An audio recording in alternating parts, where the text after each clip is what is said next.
What is up, you guys? Teller checking in for the recap of UFC 299. Sugar Sean O'Malley retains the Bantamweight Championship of the world. All in all, it was a very exciting card. I mean, the DP versus BSD fight was ridiculous.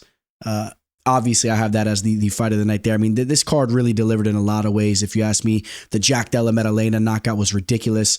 We'll be talking about all the performances here in a second. We'll do some matchmaking for all the main card winners, and we will talk about the bets that we targeted. I hit 2 of my 4 plays. 1-2, lost 2. As you guys know, we did cash in on the free play that I posted here on the channel.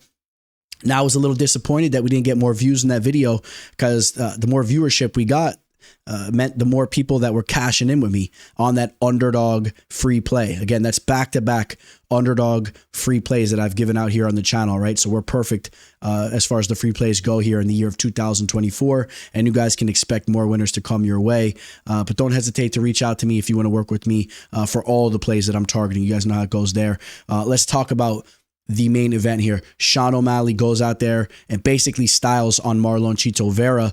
Now, we talked about the fact that we did not have a lot of confidence that O'Malley was going to get a knockout here. Chito Vera has never been finished.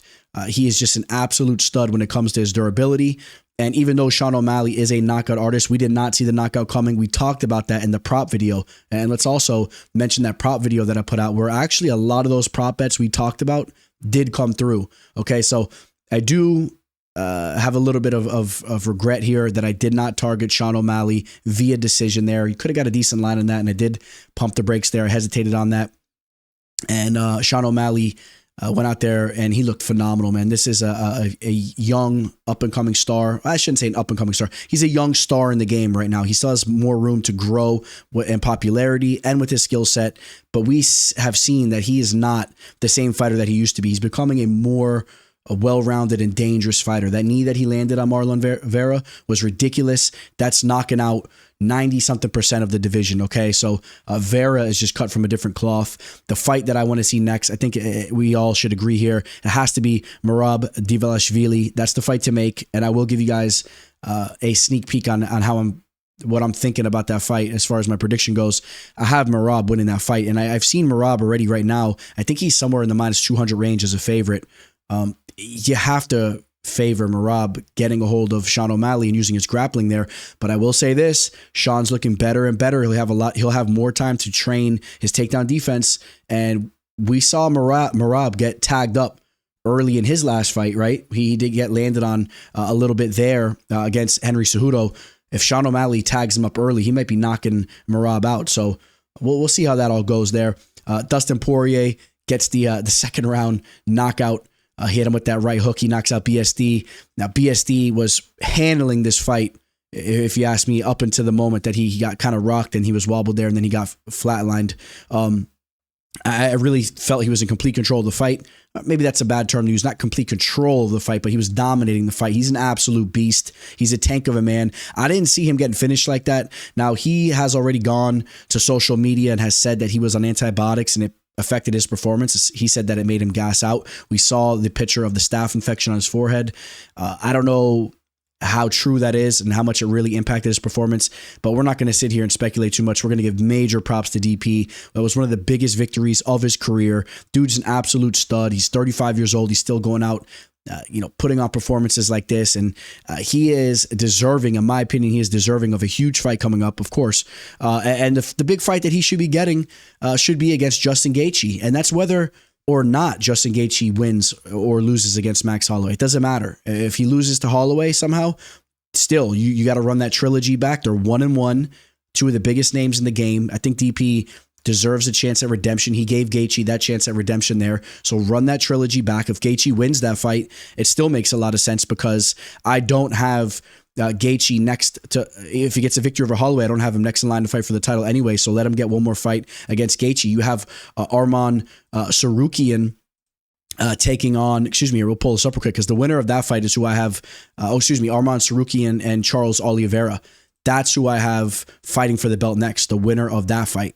I mean, I would rather see Charles get another chance at Islam the way he's been looking. If he goes out there and defeats Arman Tsarukyan, and if Arman Tsarukyan wins, I want to see that rematch against Islam Makhachev. Remember, he fought him the first time when he was just a young kid at 22 years old on short notice in his UFC debut. All right, so you guys tell me if you agree or disagree there. I would love to know your thoughts. And then we had Michael Page defeating Kevin Holland. Do I need to say too much about this fight? You guys check out my free play video that I put. It felt great to cash in on this because I felt very confident that the majority was wrong with how they were seeing this fight. People were talking about Michael Page having a padded record and Kevin Holland's the legitimate UFC fighter who's fought higher level competition. I was not seeing this fight like that, and I saw a clear path of victory for Page to win this fight with his striking. He's the superior striker here. I saw what Stephen Thompson did to Holland on the feet.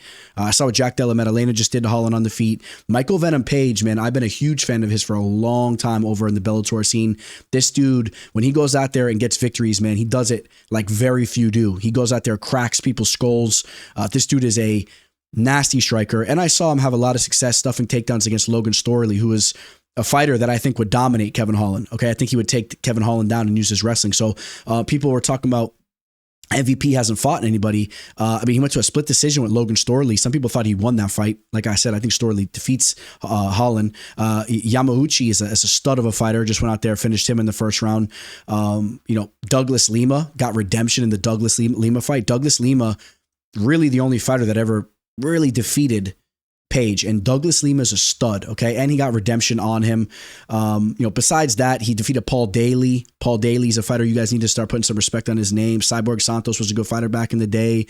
Fernando Gonzalez, a tough dude. Not the most stacked of resumes, but what do you want to do? I need to go into this again? Go name me somebody that Kevin Holland has beat that is respectable in the UFC. Just because he's been fighting the UFC, he hasn't beat anybody. Beaten old Tim Means and old Santiago Ponzinibbio, Alex Oliveira, who can't beat anybody. I'm sorry, guys. The only real win I respect on Holland's resume is the Fluffy Hernandez one back in the day. Hernandez was young. I mean, Holland's a good fighter, but we cashed in on that, caught it at plus 110, caught it even higher, plus 115 a little bit too.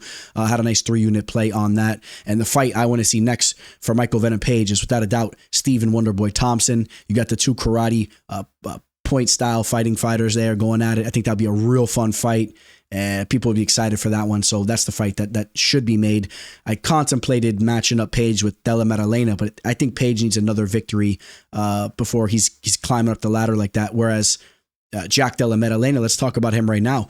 Jack Della Maddalena gets a huge finish in the third round against Gilbert Burns. This fight was very close before that finish. You could have argued that Gilbert Burns was going to sneak it out with the grappling. I thought that Della Maddalena probably deserved to win the fight still the way it was going. As he got back up to his feet, if he landed a couple more strikes, he was the fighter really landing the volume and the more clean, damaging shots. But Gilbert Burns landed some heavy shots here and there. He had a couple wild, overhands that he cracked Della Maddalena with. Della Maddalena just ate it. You want to talk about a chin there, but Jack was peppering him up, man. It was so fluid. It was so beautiful to watch. I really enjoyed listening to Rogan speculate on the fight there as he was watching it, because he knows what he's watching. This is an expert striker and a real mind in the game, and he knew what he was watching. And Jack was getting the clear better of the striking exchanges, but it was close. But that knee that he landed on Gilbert Burns had Gilbert Burns crying again.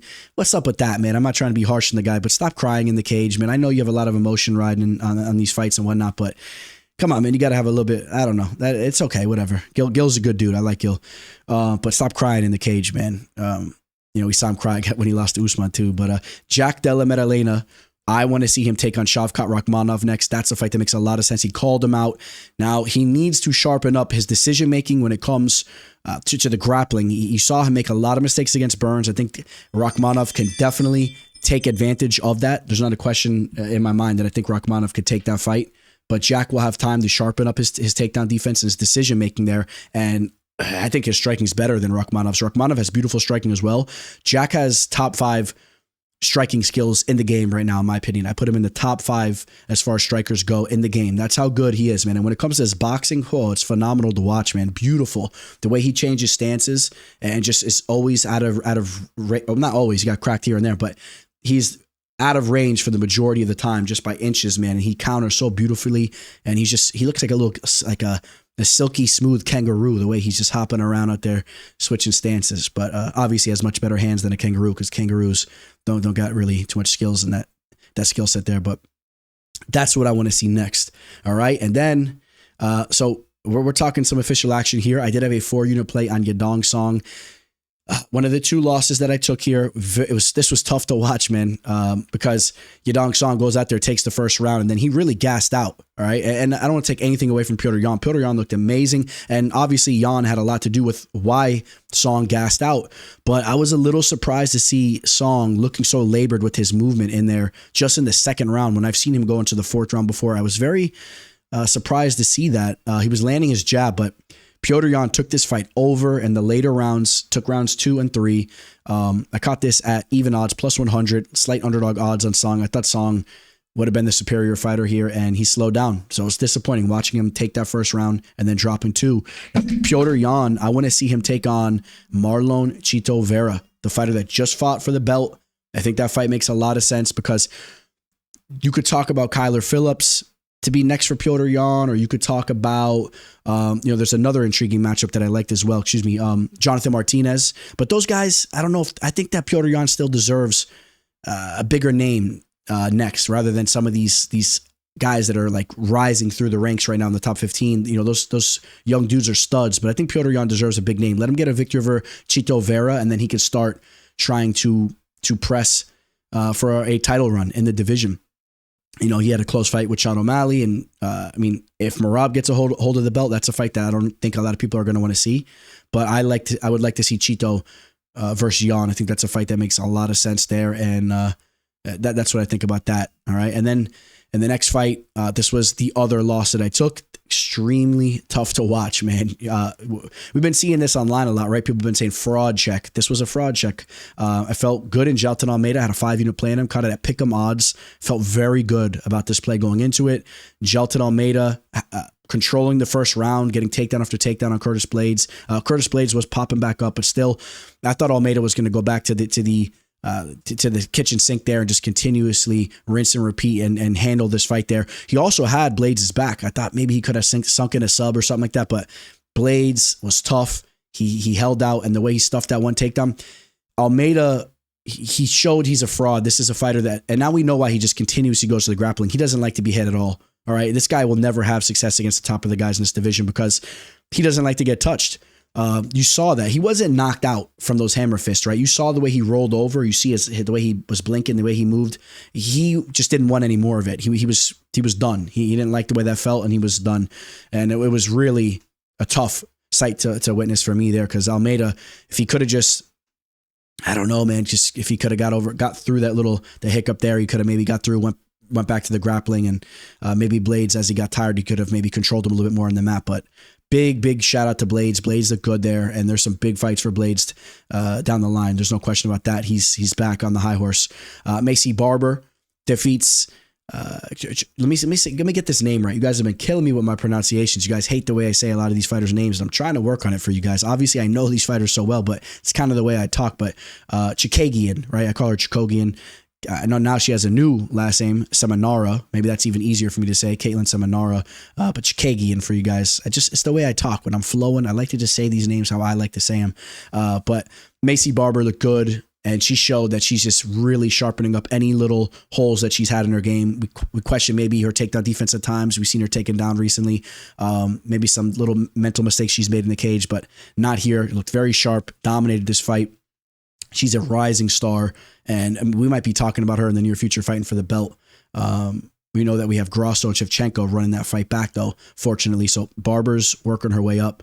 Mateusz Gamrot, look at that, I said that, Mateusz. I think I got that one there for you guys. I don't want you guys getting all your panties in a bunch.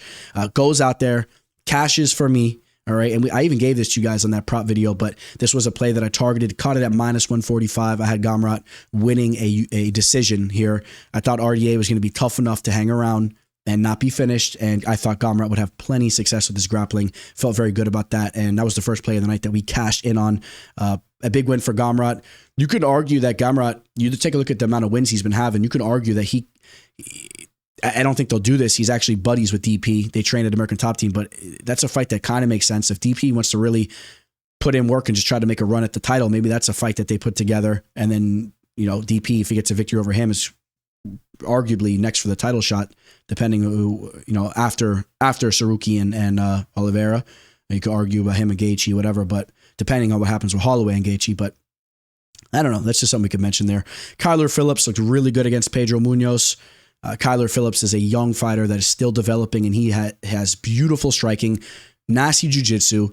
And we saw him gas out before in that Paiva fight, but he's fixing up some things. And as he matures as a fighter, he's going to be a threat to this division. I'm telling you guys that now. He will be a threat to this division. His striking is nasty. He does things that not a lot of guys do.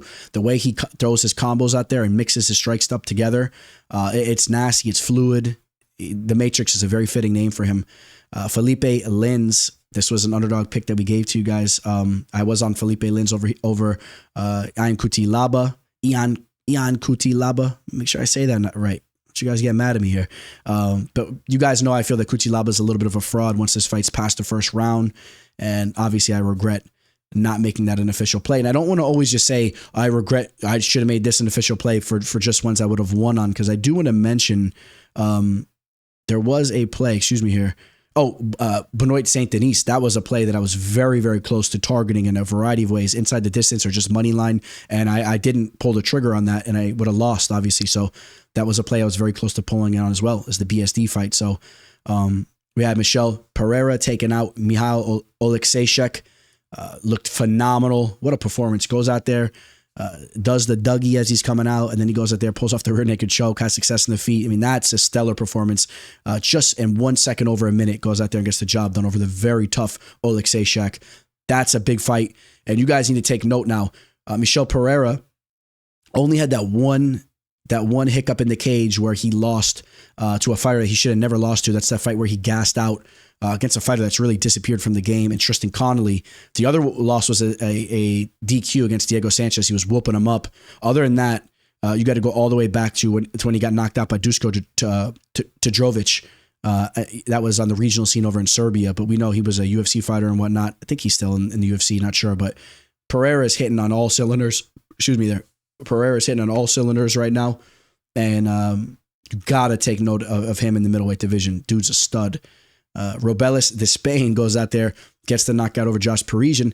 And, real quick, on that prop video, remember I told you guys, I recommended that you guys targeted two plays. You kind of package them together. I said, take the Despain and the Parisian and the Felipe Lins and Cutelaba fight. Take both of those fights on the money line or on the prop bet line.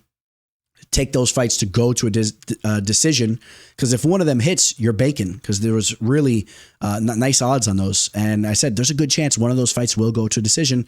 You would have cashed there on the Lins fight. So even though you didn't cash on the Spain fight, you would have profited if you'd put a unit or a half unit on both those fights. I didn't take my own advice there, but Despain looked good, man. Went out there, got a knockout there in 18 seconds. And you guys know when it was really said and done, we were on Despain to get that first round knockout. That was our pick on the fight there. Esu Almabayov goes out there, looks really good against CJ Vergara. Vergara misses weight, and not the best performance by Vergara.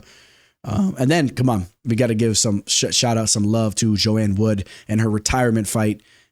Getting a victory, a split decision victory. I thought she deserved to win that fight over Marina Moroz. I thought that she did deserve to win that fight. She came on strong, lost the first round, started to really landed that beautiful spinning back fist, was landing at volume. And we talked about the fact that if Moroz didn't have success with her grappling or really control this fight early on and dictate the pace, that we could see Joanne Wood use her volume and her striking to keep this fight very close and potentially edge out a decision. That's what happened there. So that was UFC 299, guys.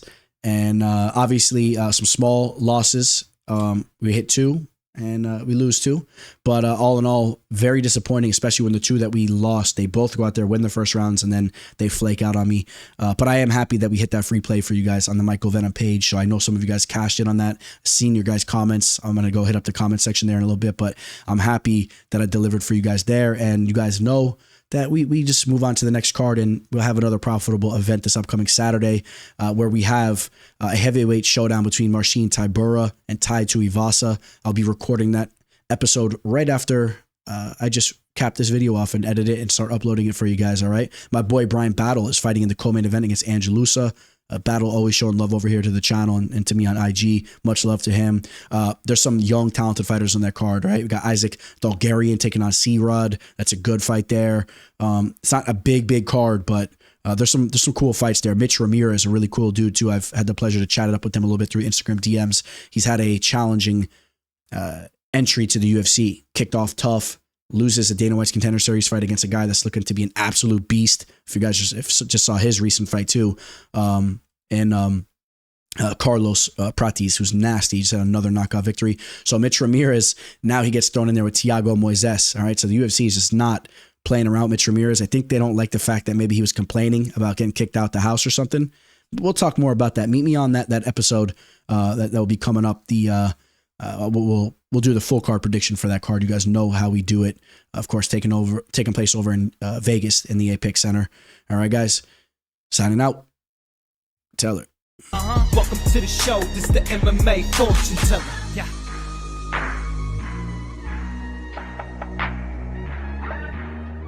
The MMA fortune teller. The teller.